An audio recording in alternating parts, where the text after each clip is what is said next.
Dr. Stosia, welcome back on the show. I'm super excited to have you again. Thank you. It's a pleasure for me to be here. Such a pleasure for me too. Well, my question today is based on anti-aging, and it's a big subject with all of us. What are the things that we should start with in terms of our diet when we want to slow the process of aging? First of all, I think the term anti-aging is not really a right one and a good one, because when we start our life, we know we get older. This is an aging process. And the aging process is a very natural process, and what we can do, we can slow it down. So we can make sure that the aging, the physiology of aging, takes more time. Right. We know from animals that if they eat less food, they live longer. For rats, for example, we know if we feed them with less calories, they live 50% longer. So it's difficult to demonstrate on human beings because their lifespan is longer, but theoretically we can extend our lifespan by 20 to 50%. The bad thing on that is we have to start early with eating less, but it's never too late. A good recommendation in our days is, for example, dinner canceling. Eat less in the evening. Okay. We know that from different things, so we also have the recommendation in our country, breakfast like a king, lunch like a citizen, and dinner like a beggar. So that's a good idea in general. The second, when we get a lot of energy in our body, which we need to act normally, we also take the oxygen, and oxygen creates some side effects which we call free radicals. So the free radicals, they interfere with the lifespan, because the more free radicals we have, the less time to live we have. Okay. So this is an effect on the aging process.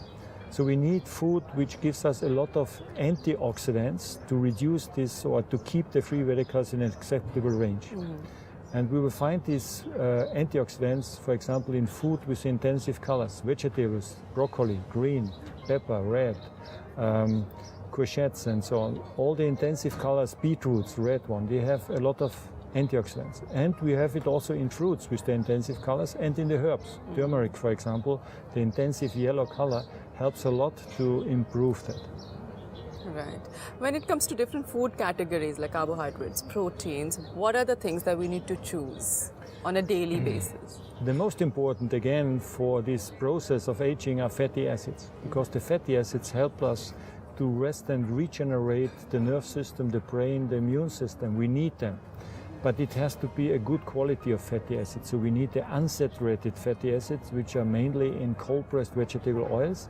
And here especially the omega-3 group is most important. They are also interacting with free radicals. They reduce free radicals, so they are part of the antioxidative strategy too. But for the function of the immune system and so on, they are mostly important. And this is what we call also brain food. That's amazing. You keep coming back to this city. Yes. Of course, you know the food pattern that we usually follow. It's also a city where people are really busy and under stress. Any small changes that people can bring about on a daily basis? Look, small changes on a daily basis. Try to get as much organic food as you can get.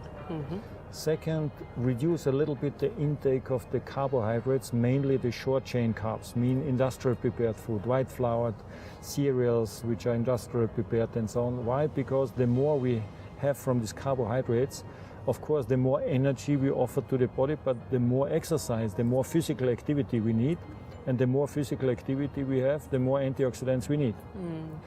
If we are not physically active, we gain weight. And of course the protein is also an issue, but we get enough protein, so we don't have to add additional protein. But the major issue is to have more of the cold-pressed vegetable oils and a little bit less of the carbohydrates. And because of the stress in this, not only in this country, because of the stress of our life, I would recommend people to keep the metabolism more on the alkaline side with some minerals and antioxidants. This is, I think, a good strategy. And to start with. Yes, right now. Right now. We all must start it right now. And it's never too late, as you said. No, it's never too late. Thank you, Dr. Stosia. Thank you.